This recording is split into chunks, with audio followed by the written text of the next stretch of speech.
فأعوذ باللہ من الشیطان الرجیم بسم اللہ الرحمن الرحیم رب اشرح لی صدری ویسر لی امری واحلل عقدۃ من لسانی یفقہوا قولی۔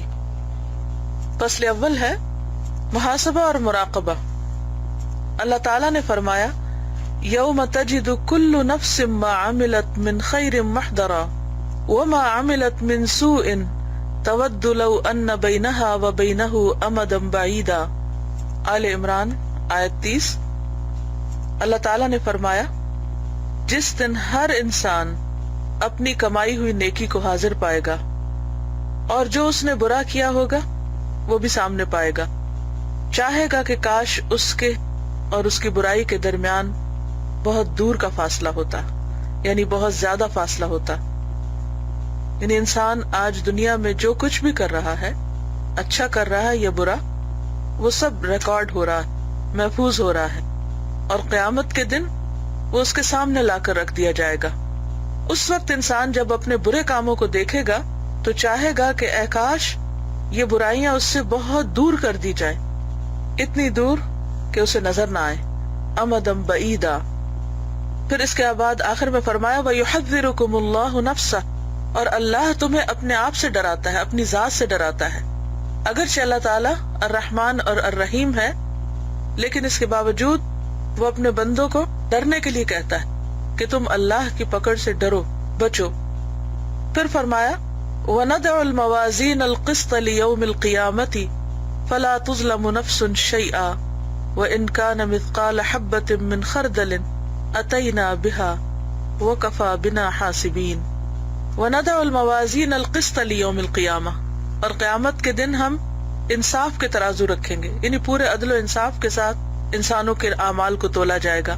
اس دن کسی شخص پر کچھ بھی ظلم نہ کیا جائے گا، اور اگر وہ نیکی رائی کے دانے برابر بھی ہوگی تو ہم اس کو سامنے لے آئیں گے اور ہم حساب لینے کے لیے کافی ہیں۔ یعنی اگر کسی شخص نے رائی کے دانے برابر، رائی کا دانہ کتنا چھوٹا ہوتا ہے، اتنی بھی کوئی نیکی کی ہوگی تو وہ بھی اس کے سامنے لا کر رکھ دی جائے گی کہ یہ آپ نے دنیا میں اچھا کام کیا تھا۔ اس لیے کبھی کسی چھوٹے سے چھوٹے کام کو بھی حقیر نہیں سمجھنا چاہیے۔ اور فرمایا وَوُضِعَ الْكِتَابُ فَتَرَى الْمُجْرِمِينَ مُشْفِقِينَ مِمَّا فِيهِ وَيَقُولُونَ يَا وَيْلَتَنَا مَا لِهَذَا الْكِتَابِ لَا يُغَادِرُ صَغِيرَةً وَلَا كَبِيرَةً إِلَّا أَحْصَاهَا وَوَجَدُوا مَا عَمِلُوا حَاضِرًا وَلَا يَظْلِمُ رَبُّكَ أَحَدًا۔ وَوُضِعَ الْكِتَابُ، اور کتاب رکھ دی جائے گی۔ کون سی کتاب؟ نامہ اعمال کی کتاب، جو کچھ ہم کرتے ہیں اس پر مشتمل لکھی ہوئی کتاب۔ فَتَرَى الْمُجْرِمِينَ، پھر تم دیکھو گے مجرموں کو، مشفقین، کہ وہ ڈر رہے ہوں گے، مما فیہ، جو کچھ اس کتاب کے اندر موجود ہے۔ یعنی مجرم اس کتاب کے مندرجات سے ڈر رہے ہوں گے، اور وہ کہیں گے ہائے افسوس ہم پر، اس کتاب کو کیا ہو گیا کہ اس نے نہ کوئی چھوٹی بات چھوڑی اور نہ کوئی بڑی بات، مگر یہ کہ اس کو شمار کر لیا۔ چھوٹی اور بڑی کی مثال کیا ہے؟ چھوٹی بات جیسے مسکرانا اور بڑی بات جیسے ہنسنا۔ تو اگر انسان کا مسکرانا اور ہنسنا لکھا جا رہا ہے تو پھر باقی اعمال کا کیا ہوگا؟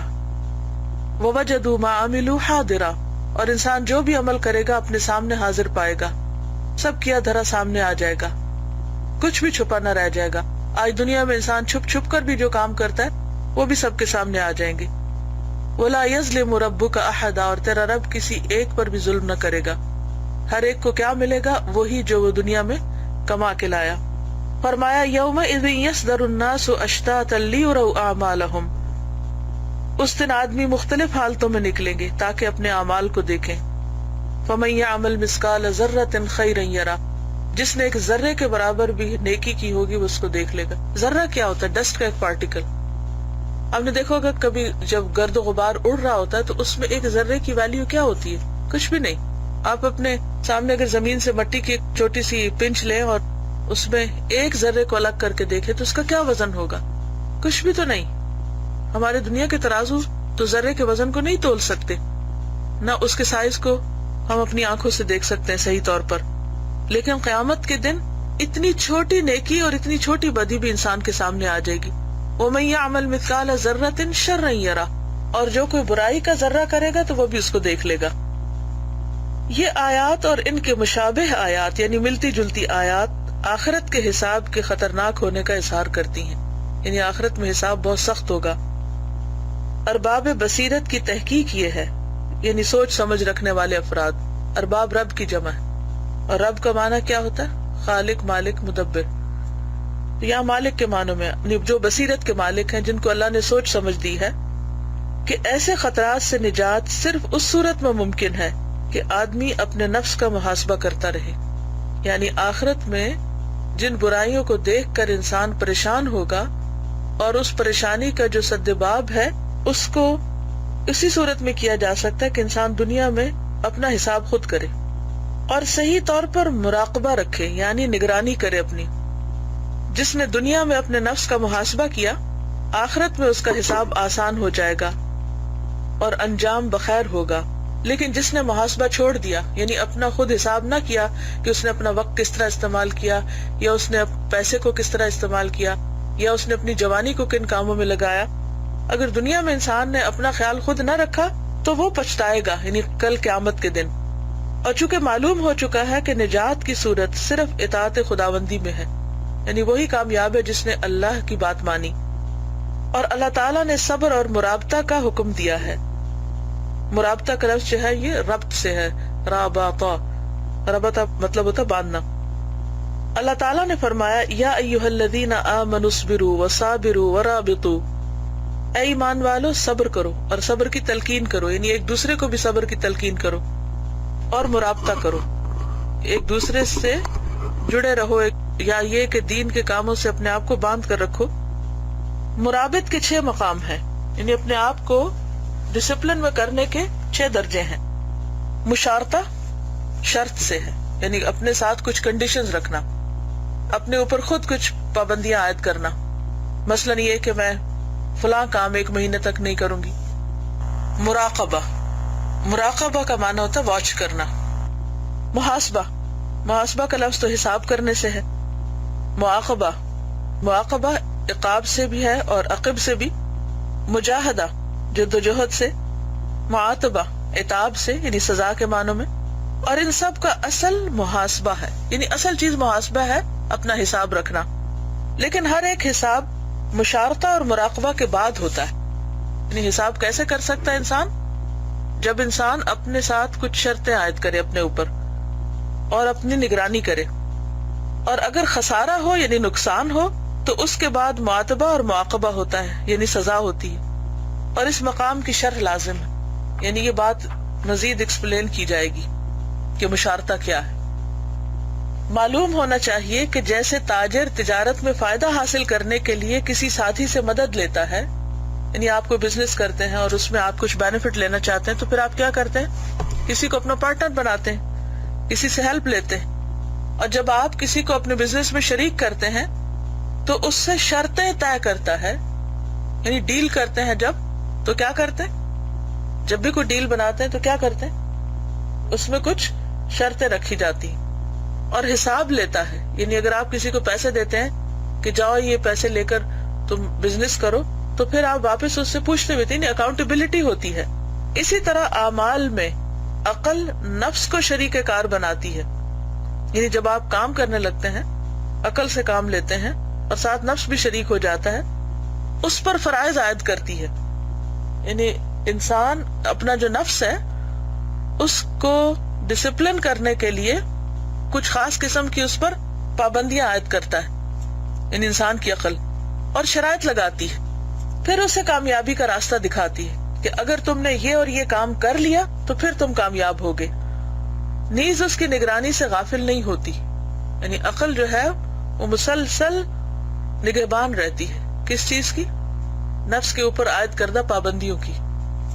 اب آپ لوگ سوچ رکھے کہ آپ نے کبھی اپنے اوپر کوئی پابندی عائد کی ہے، کوئی ڈسپلن اپنے اوپر خود قائم کیا ہے؟ مثلا اگر آپ نے کوئی غلط کام کیا یا آپ کو کوئی نقصان ہوا تو آپ نے کبھی ایسا کیا ہوگا کہ آپ اس نقصان سے بچنے کے لیے یا اپنے آپ کو سزا دینے کے لیے خود جرمانہ عائد کرتے ہیں اپنے اوپر۔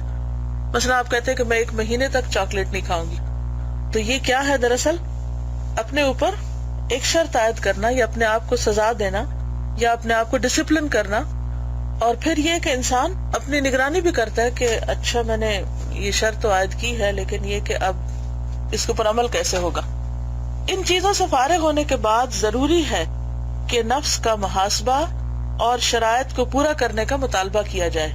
اور چونکہ اس تجارت کا منافع جنت الفردوس ہے، لہٰذا اس میں دنیا کے منافع کی نسبت نفس سے باریک حساب کرنا ضروری ہے. یعنی دنیاوی تجارت میں، بزنس میں پروفٹ کے لیے آپ شرائط رکھتے ہیں اور ان کی نگرانی کرتے ہیں، لیکن جب آخرت میں کامیاب ہونا چاہتے ہیں تو اس کے لیے کیا ضروری ہے کہ زیادہ باریک شرطیں رکھی جائیں اور ان کا زیادہ باریک حساب کیا جائے. چنانچہ ہر ذی شعور آدمی پر فرض عائد ہوتا ہے، ذی شعور عقل مند، کہ وہ اپنے نفس کے محاسبے سے غفلت نہ کرے، یعنی کبھی بھی اس سے غافل نہ ہو، اور اس کی حرکات اور سکنات اور اس کے رجحان پر کڑی نگاہ رکھے، کیونکہ عمر کے سانسوں میں سے ہر سانس ایک نفیس جوہر ہے جس کا معاوضہ کوئی چیز نہیں ہو سکتی. یعنی اگر ہماری زندگی کا ایک لمحہ جو گزر جاتا ہے، پوری دنیا کی بھی دولت خرچ کر کے آپ وہ وقت واپس نہیں لا سکتے. مثلا صبح سے لے کے اب تک جو ٹائم گزر گیا، چاہے آپ نے اچھا کام کیا یا برا کیا، وہ تو گزر گیا. اب آپ جتنا چاہیں کوشش کریں، جتنا روئیں دھوئیں، جتنی بھی آہوزاری کریں کہ میرا آج کا دن مجھے واپس مل جائے، کوئی صورت ہے ہی نہیں کہ وہ واپس ملے. یعنی اتنا زیادہ ہے یہ قیمتی وقت. اور عمر کے سانسوں میں سے ہر سانس، یعنی ایچ ٹائم یو بریتھ، یہ اللہ کی طرف سے ایک بہت بڑی نعمت ہے، کیونکہ اگر آپ بریتھ نہ کر سکے تو ساری نعمتیں دھری کی دھری رہ جائیں. جب بندہ صبح کے فریضے سے فارغ ہو جائے، یعنی اپنی نماز وغیرہ پڑھ لے، تو چاہیے کہ کچھ دیر اپنے دل کو فارغ کرے، یعنی خاموش تنہائی میں بیٹھے اور اپنے نفس سے شرائط طے کرے. ہر روز صبح اپنے اوپر کوئی پابندی لگائے اور کہے، اے نفس، میرے پاس سرمایہ صرف زندگی ہے، میرے پاس صرف ایک ہی زندگی ہے، 2 دفعہ تھوڑی آنا دنیا میں. اگر میرا یہ سرمایہ فنا ہو گیا، یعنی یہ میرے پاس جو زندگی ہے یہ ختم ہو گئی، تو تجارت یعنی بزنس اور منافع یعنی پروفٹ سے مایوسی ہو جائے گی، پھر کچھ حاصل نہیں ہوگا، لاس ہی لاس ہوگا. اور یہ ایک نیا دن ہے جس میں اللہ نے مجھے مہلت دی ہے اور میری موت کو مؤخر کر کے، یعنی دیر سے لا کر مجھ پر احسان کیا. ہر روز جو دن نکلتا ہے وہ ایک نیا دن ہوتا ہے، وہ ایک قیمتی دن ہوتا ہے، وہ کچھ کرنے کے لیے ہمیں ملتا ہے، اور یہ اللہ کا احسان ہوتا ہے کہ وہ ایک اور دن دے دے. ورنہ تو نیند جو ہے یہ موت کی بہن ہے. ہم سوتے ہی رہ جائیں، دوبارہ نہ اٹھیں تو کوئی ہمیں نہیں اٹھا سکتا. اگر وہ مجھے دنیا سے اٹھا لیتا تو میں تمنا کرتا کہ زندگی کی کچھ مہلت اور عطا کر دے تاکہ میں کوئی نیک عمل کر لوں. تو اے نفس، یہی سمجھ کہ تو فوت ہو چکا تھا. یعنی ہر روز صبح سمجھو کہ تم رات کو فوت ہوئے تھے اور پھر تجھے واپس کیا گیا. اور یہ ایک حقیقت ہے، ہمیں ہر روز صبح کے وقت ایک نئی زندگی ملتی ہے، ہم مر کے اٹھتے ہیں. اسی لیے کیا دعا پڑھتے ہیں؟ الحمدللہ الذی احیانا، اللہ کا شکر جس نے ہمیں زندگی عطا کی، بعد ما اماتنا، بعد اس کے کہ اس نے ہمیں موت دی تھی. یعنی سوئے ہوئے ہم کیا تھے؟ موئے ہوئے تھے. وَإِلَيْهِ النُّشُورُ، اور اسی کی طرف جی اٹھنا ہے، یعنی دوبارہ واپس جانا ہے. اور ایک دن تو یہ ہونا ہی ہے کہ اگلا دن نہیں ملے گا، وہ آخری دن ہوگا. تو اس دن کو ضائع کرنے سے بچ جا اور جان لے کہ دن رات میں 24 گھنٹے ہیں، 24 آورز ہیں. اور یوں سمجھ لے کہ بندے کے لیے ہر روز 24 الماریاں قطار در قطار رکھی، یعنی آپ سمجھے کہ 24 باکسز ملے آپ کو. قیامت کے دن یہ باکسز یا الماریاں کھولی جائیں گی اور اللہ گھنٹے میں کمائی ہوئی نیکیوں کو دیکھے گا. یعنی each hour is accounted for, ہر گھنٹے کا حساب ہوگا کہ اس 1 آور میں کیا کیا تھا. یعنی ہر 1 سنگل آور کا الگ الگ حساب ہوگا. اور اگر یہ نیکیوں کے نور سے بھری ہوں گی تو اسے اتنی خوشی ہوگی کہ اگر دوزخیوں پر تقسیم کر دی جائے تو حیرانی کی وجہ سے ان کو آگ کی تکلیف کا احساس نہ رہے. یعنی قیامت کے دن جب انسان اپنے نامہ اعمال کو دیکھے گا اور جس وقت میں اس نے اچھے کام کیے ہوں گے، مثلا قرآن پڑھا ہوگا یا اچھی سی نماز پڑھی ہوگی یا کسی کی مدد کی ہوگی یا اور کوئی اچھا پروڈکٹیو کام کیا ہوگا، تو اس کی وجہ سے اس کا جو اجر ہوگا، جب انسان اسے دیکھے گا کہ مجھے میرا یہ عمل ایکسپٹ ہو گیا اور مجھے اس کا ریزلٹ مل رہا ہے، تو اسے اتنی خوشی ہوگی کہ وہ خوشی اگر جہنم والوں کو بانٹ دی جائے تو ان کو بھی آگ کی سزا محسوس نہ ہو. یعنی اتنی انٹینس ہوگی وہ. اور اگر بدقسمتی سے صورتحال دوسری ہوئی، یعنی کوئی شخص نیکیوں کی بجائے برائیوں میں پھنسا رہا، تو نور کی جگہ اندھیرے اور بدبو پھیلے گی، اور 1 گھنٹہ جس میں اس نے اللہ کی نافرمانی کی ہوگی اسے عذاب علیم سے ہمکنار کر دے گا۔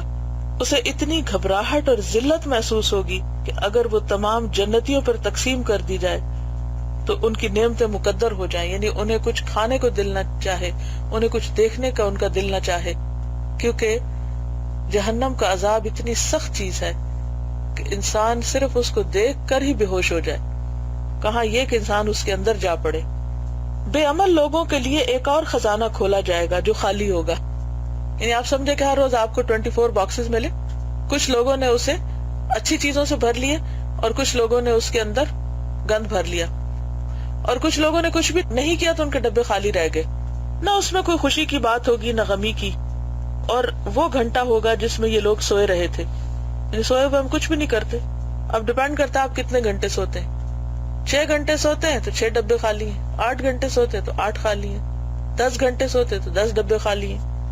ان میں سے ہر شخص اس کے خالی ہونے پر افسوس کرے گا کہ میں کیوں اتنا زیادہ سویا تھا، اور اسے ایسا دکھ ہوگا جیسا کہ اس آدمی کو جو بہت سا منافع حاصل کرنے پر قادر تھا، یعنی اس کے پاس ہمت تھی کہ وہ زیادہ کام کر سکتا، لیکن اس نے غفلت میں اپنا وقت ضائع کر دیا، لیکن موقع ضائع کر کے اس سے محروم رہ گیا۔ ہر انسان کو چاہیے کہ اپنے نفس سے کہے، یعنی ہم میں سے ہر ایک کو اپنے آپ سے خود بات کرنی چاہیے کہ آج کے دن کوشش کر کے ہر الماری کو نیک اعمال سے بھر لے، یعنی ہر باکس بھرنا ہے مجھے آج، ایک کو بھی خالی نہ چھوڑے۔ ایسا نہ ہو کہ تیرے علیین کے درجات ضائع ہو جائے، یعنی تجھے ہائی رینک ملنے تھے اور وہ نہ ملے اور دوسرے ان کو حاصل کر لیں۔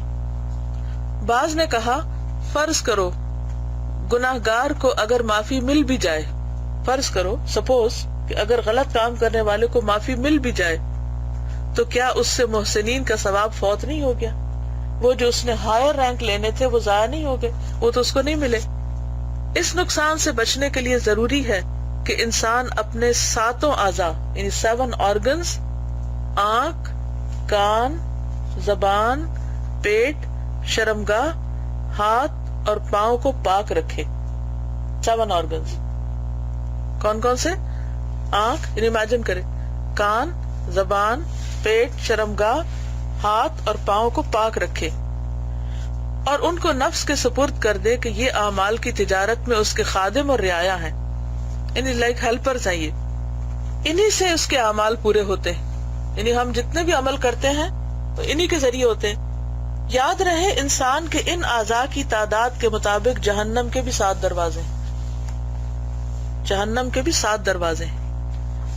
نافرمان اور غیر محتاط انہی دروازوں سے داخل ہوں گے، یعنی کچھ لوگوں کو ان کی آنکھ جہنم میں لے جائے گی کہ آنکھوں سے غلط چیزیں دیکھتے تھے، کچھ کو کان جہنم میں لے جائیں گے کیونکہ وہ کانوں سے غلط چیزیں سنتے تھے جیسے میوزک وغیرہ، کچھ لوگوں کو زبان جہنم میں لے جائے گی کہ وہ جھوٹ بولتے تھے یا دوسروں کو تکلیف دیتے تھے اپنی زبان سے، کچھ کو پیٹ کہ وہ اس میں حرام چیزیں بھرتے تھے، کچھ کو شرمگاہ جیسے زنا وغیرہ کرتے تھے، کچھ لوگ اپنے ہاتھوں سے کہ ہاتھ غلط چیز میں استعمال کرتے تھے، دوسروں کو تکلیف دیتے تھے، اور کچھ کو پاؤں کے چل کے غلط جگہوں پر جاتے تھے، اور ان کو نفس کے سپرد کر دے کہ یہ اعمال کی تجارت میں اس کے خادم اور رعایا ہیں، انہی سے اس کے اعمال پورے ہوتے ہیں۔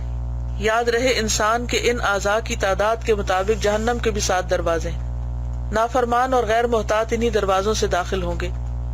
نفس کو وصیت کرے کہ اپنے مددگاروں کو گناہوں سے بچائے، آنکھ کو حرام چیزوں کی طرف دیکھنے سے بچائے، کسی مسلمان کو حقارت کی نگاہ سے نہ دیکھے، یعنی کسی کو حقیر نہ سمجھے انسان، بے مقصد چیز کو دیکھنے سے محترز رہے یعنی بچتا رہے، یعنی بیکار چیزیں بھی نہ دیکھے، اور ان کو ان چیزوں میں استعمال کرے جن میں آخرت کا فائدہ ہو۔ آنکھوں کی پیدائش کا صحیح مقصد عبرت کی نگاہ سے عجائبات و قدرت کو دیکھنا ہے، یعنی آنکھیں کس لیے بنائی اللہ نے کہ انسان اللہ کی قدرت کے طرح طرح کے رنگ دیکھے۔ مثلا جیسے سورۃ البقرہ میں آتا نا، یہ آیت بہت ہی خوبصورت ہے کہ جس میں اللہ تعالیٰ نے پورے ایک طرح سے نقشہ کھینچ دیا ہے اس خوبصورت سین کا جو ہم اکثر دیکھتے ہیں، ان فی خلق السماوات والارض واختلاف اللیل والنہار والفلک التی تجری فی البحر بما ينفع الناس وما انزل اللہ من السماء من ماء فاحیا به الارض بعد موتها وبث فيها من كل دابة وتصریف الریاح والسحاب المسخر بین السماء والارض لآیات لقوم یعقلون. آسمان و زمین کی پیدائش میں، رات اور دن کے اختلاف میں، جیسے میں یہاں رات میں بیٹھی ہوں اور آپ لوگ دن میں. والفلک التی تجری فی البحر، اور وہ کشتیاں جو سمندر میں چلتی ہیں جن سے لوگوں کو فائدہ پہنچتا ہے. اور جو بھی اللہ نے آسمان سے پانی وغیرہ اتارا ہے بارش کا، پھر اس کے ذریعے مردہ زمین کو زندہ کیا، اور زمین میں طرح طرح کے جانور پھیلا دیے، اور ہواؤں کے چلنے میں، اور وہ بادل جو آسمان اور زمین کے درمیان مسخر ہیں. ان میں عقل رکھنے والے لوگوں کے لیے بہت سی نشانیاں ہیں. تو اس سے کیا پتہ چلتا ہے کہ اللہ تعالیٰ نے ہمیں نگاہ کس لیے دی ہے کہ ان چیزوں کو دیکھ کر اپنے رب کو یاد کریں اور ان میں غور و فکر کریں. اور کتاب اللہ میں اعمال خیر پر نگاہ دوڑانا، یعنی ہماری آنکھیں کیا دیکھیں، ایک طرف کائنات کی آیات کو پڑھیں اور دوسری طرف کتاب اللہ کی آیات، اور ان میں سے اچھی باتیں اپنے مقصد کو پورا کرنے کے لیے نکالیں، اچھے اعمال کے لیے. یقیناً وہی شخص ذی شعور ہے جو حکمت کی کتابوں کا مطالعہ کرے، یعنی اچھی اچھی باتیں پڑھے اور حضور صلی اللہ علیہ وسلم کی سنت کے مطابق زندگی گزارے. اسی طرح لازم ہے کہ تمام اعضاء کے متعلق ان کے مناسب حال وصیت کرے، خصوصاً زبان اور پیٹ کے متعلق. ہم پہلے زبان کی آفات کا تذکرہ کر چکے ہیں. زبان کو ذکر الہی اور تعلیم و تعلم اور اللہ کے راستے کی رہنمائی اور آپس کی اصلاح وغیرہ کے لیے استعمال کرنا چاہیے. یعنی زبان کا صحیح استعمال کیا ہے؟ نمبر 1 ذکر الہی، 2 تعلیم اور تعلم یعنی دوسروں کو سکھائے اور خود بھی سیکھے، نمبر 3 اللہ کے راستے کی رہنمائی یعنی دعویٰ، نمبر 4 ایک دوسرے کی اصلاح وتواصوا بالصبر. پیٹ کو حکم دے کہ لذیذ کھانوں کی طلب سے باز رہے، یعنی جنک فوڈ نہ کھائے، اور شہوات اور شبہات سے بچے، یعنی انسان شک والی چیز نہ کھائے، صرف ضرورت کے مطابق کھائے. اپنے نفس پر شرط عائد کرے کہ اگر تو نے امور خیر میں سے کسی چیز کی خلاف ورزی کی، یعنی اچھے کاموں میں سے کسی کام کو نہ کیا، تو تجھے سزا ملے گی. یعنی خود کو خود فائن کرے انسان، اپنے آپ کو اپنی پسندیدہ چیزوں سے محروم کرے تاکہ اس کی اصلاح ہو. پھر شب و روز کی عبادات کے متعلق اسے علیحدہ وصیت کرے کہ نوافل کا خیال رکھے، نوافل کثرت سے ادا کرے. یہ سب وہ باتیں ہیں جو انسان اپنے آپ سے خود کرے، اپنے آپ کو خود چیزوں کا عادی بنائے. ان شرائط کو یاد دلانا روزانہ کی ضرورت ہے، یہاں تک کہ نفس اس کا عادی ہو جائے. یعنی کر کے یعنی ایک کام ایک دفعہ کر کے پھر چھوڑ نہیں دینا، بلکہ کیا کرنا، کرتے رہنا ہے، حتیٰ کہ کیا ہو، انسان اس کا عادی ہو جائے، یعنی عادت میں ڈھل جائے. ہم دیکھتے ہیں کہ روزانہ کوئی نہ کوئی نئی بات پیدا ہوتی رہتی ہے، روزانہ کوئی نہ کوئی نئی بات پیدا ہوتی رہتی ہے جس میں اللہ تعالیٰ کا حق فائق ہوتا ہے. یعنی ہر روز ہم ٹیسٹ کیے جاتے ہیں، اور یہ حق اس آدمی پر زیادہ ہوتے ہیں جو دنیاوی کاموں میں سے کسی میں مشغول ہو، مثلاً حاکم ہو، تاجر ہو، یا کسی ایسے ہی اور کام میں منہمک رہتا ہو. ایسی صورت میں یہ بات ایک طرح ضروری ہے کہ دینی اور دنیاوی فرائض میں سے کسی ایک کو ترجیح دینی پڑے. نفس کو وصیت کرے کہ وہ حق کا مطیع رہے. یعنی جب انسان کے سامنے مختلف چوائسز آئیں تو انسان اس میں صحیح چوائس کو اختیار کرے. شداد بن اوس رضی اللہ عنہ سے روایت ہے کہ رسول اللہ صلی اللہ علیہ وسلم نے فرمایا، عقل مند وہ آدمی ہے جو اپنے نفس کو اپنے تابع رکھے، جو اپنے نفس کو کنٹرول کرے، اس کو اپنے اوپر غالب نہ آنے دے کہ اس کی بات مانے، بلکہ اپنی اس سے منوائے، اور موت کے بعد کام آنے والے عمل کرے.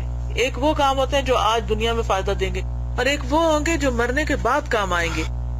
اور عاجز وہ ہے، یعنی کمزور ہے، عاجز ہے، بیکار ہے وہ انسان جو اپنے نفس کی خواہش کے پیچھے لگ دے، جدھر دل چاہے بس ادھر چل پڑے، اور اللہ سے بھلائی کی امید رکھے. نہیں، سب ٹھیک ہو جائے گا، کوئی فکر کی بات نہیں، خوش فہمی کا شکار رہے. حضرت عمر رضی اللہ عنہ نے کہا، قیامت کا حساب ہونے سے پہلے اپنے نفسوں کا محاسبہ کرو، اور اعمال کا وزن ہونے سے پہلے ان کو تولو. یعنی قیامت کا دن آنے سے پہلے ہی اپنا حساب کر لو، اور بڑی پیشی کے لیے تیار کرو. یعنی اس بڑے دن کے حساب کا فکر کرو جب تم اللہ کے سامنے پیش کیے جاؤ گے. یومئذ تعرضون لا تخفی منکم خافیہ، اس دن تم پیش کیے جاؤ گے، تم سے کوئی چیز چھپی نہ رہے گی. یعنی انسان کو اللہ کے سامنے حاضر ہونا ہوگا، صرف خود نہیں، اعمال نامے کی کتاب کے ساتھ. تو اللہ تعالیٰ سے دعا ہے کہ اللہ ہمیں عمل کی توفیق عطا فرمائے. اب آپ کے کوئی کامنٹس ہیں یا کوشچنز ہیں تو آپ کر سکتے ہیں. السلام علیکم. جی وعلیکم السلام. استاذہ میں یہ سوچ رہی تھی کہ اپنے نفس کا حساب لینا، اور اس میں مطلب شروع سے جب سے قرآن پڑھنا شروع کیا تو الحمدللہ اس چیز کی سمجھ تو آئی تھی کہ یہ کرنا ہے، لیکن اس کا مجھے لگ رہا ہے کہ جیسے نا طریقہ ٹھیک معلوم نہیں تھا، جو ابھی الحمدللہ اس سبق سے پتہ چل گیا ہے. مجھے لگتا تھا کہ جیسے نفس جو ہے نا میرا، وہ بالکل میرے بچوں کی طرح ہے، جیسے میرے بچے ہیں.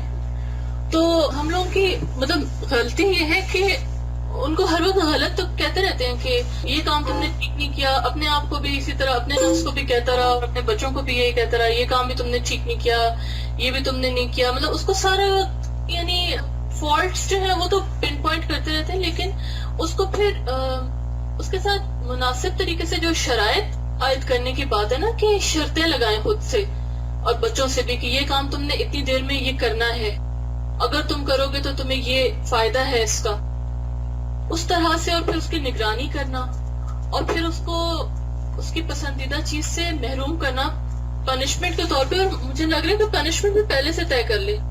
اور آئی تھنک کہ جب اس طرح کریں گے نا ایک پراپر یعنی طریقے سے، تو پھر مجھے لگتا ہے کہ انشاءاللہ تربیت جو ہے وہ اپنے نفس کی بھی ٹھیک ہوگی اور بچوں کی بھی. کیونکہ مجھے لگ رہا ہے کہ ابھی تک نا وہ تربیت ہی نہیں ہو پا رہی بچوں کی یا اپنی، کیونکہ ہم لگتا یہ ہے کہ ہم کر رہے ہیں.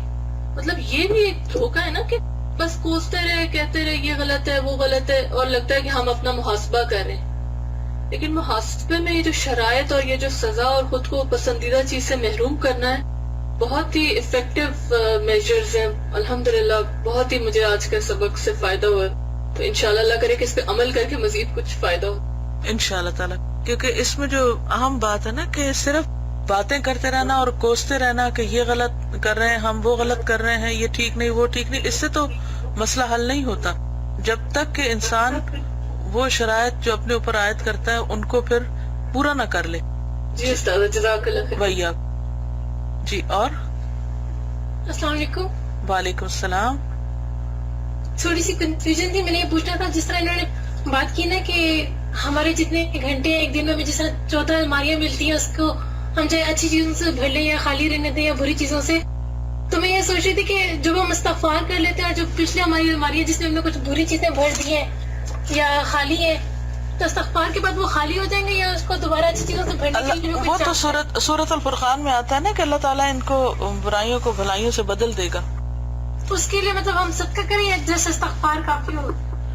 دیکھیں کہ اگر آپ کوئی بھی چیز ریپلیس کرنا چاہتے ہیں اس کے لیے کیا کرتے ہیں. اگر آپ نے غلط کام کیا تو اس کی جگہ اچھا کام کرے تاکہ اس کی ریپلیسمنٹ ہو جائے. تو توبہ استغفار میں صرف یہ کافی نہیں ہے کہ آپ زبان سے توبہ توبہ کرتے رہیں، بلکہ اس غلط کام کو چھوڑیں بھی اور پھر اس غلط کام کو چھوڑ کر زیادہ اچھے کام کو اختیار کریں اس کی جگہ تاکہ کمپنسیشن ہو جائے. وہی آپ. میرا سوال یہ ہے کہ اس میں جو سوئے رہے ہیں جس طرح کہ عمل ان کے خالی ہیں، اس میں لٹرلی سونا مراد ہے یا پھر وہ عمل جو آپ کے نیکی سے خالی ہوں؟ اور اگر سونا ہے تو اگر آپ جس طرح اللہ نے ہر چیز میں آپ کے لیے آسانی رکھی کہ اگر آپ کھاتے ہیں مناسب کھاتے ہیں تو اس کا بھی ثواب ہے، تو سونے کا بھی ثواب ہے؟ جی جزاک اللہ خیر. سونے میں جو سنتیں ہیں اگر ان کو پورا کیا جائے، مثلا ایک حدیث میں آتا ہے کہ رات کے کچھ حصے میں پڑھنا پڑھانا سیکھنا سکھانا پوری رات عبادت کے برابر ہے. اگر رات کا آخری حصہ جو ہے آپ یعنی سونے سے پہلے کچھ ایسا کام کرتے ہیں، تسبیحات وغیرہ پڑھتے ہیں، ذکر کرتے ہیں، سیکھتے سکھاتے ہیں، تو آپ کا سونا بھی عبادت بن جائے گا. اور جس حال میں آپ کے دن کا اختتام ہوگا تو انشاءاللہ وہ عمل ایک طرح سے جاری رہے گا. جیسے مرنے کے وقت انسان کا آخری عمل اچھا ہوتا ہے، اسی طرح سوتے وقت آخری عمل اچھا ہو تو وہ سونا بھی عبادت ہے. لیکن اگر آپ ٹی وی واچ کرتے ہوئے اور میوزک سنتے ہوئے سوتے ہیں تو وہ آپ سو بھی جائیں تو وہ آپ کا گناہ جو ہے وہ ساتھ ساتھ لکھا جاتا رہے گا. تو خالی سونے سے مراد یہاں پر لٹرلی سونا بھی ہے اور وہ سونا جو ضرورت سے زائد ہو. ایک سونا وہ ہوتا ہے جس میں انسان اپنی ضرورت پوری کرتا ہے، جو انسان کی باڈی کی ضرورت ہے وہ سونا تو عبادت ہے اگر وہ سوتے وقت کی سنتوں کو ملحوظ رکھا جائے. جیسے ایک حدیث میں آتا ہے نا کہ جو شخص آخر میں وضو کر کے سوتا ہے تو ساری رات فرشتے اس کے لیے دعائے رحمت کرتے رہتے ہیں. تو ڈپینڈ کرتا ہے نا کہ ہم اس وقت کو بھی کیسے استعمال کریں. عقل مند لوگ ہر وقت سے بہتر فائدہ اٹھاتے ہیں اور فاستبقوا الخیرات کے فارمولے پر عمل کرتے ہیں. جی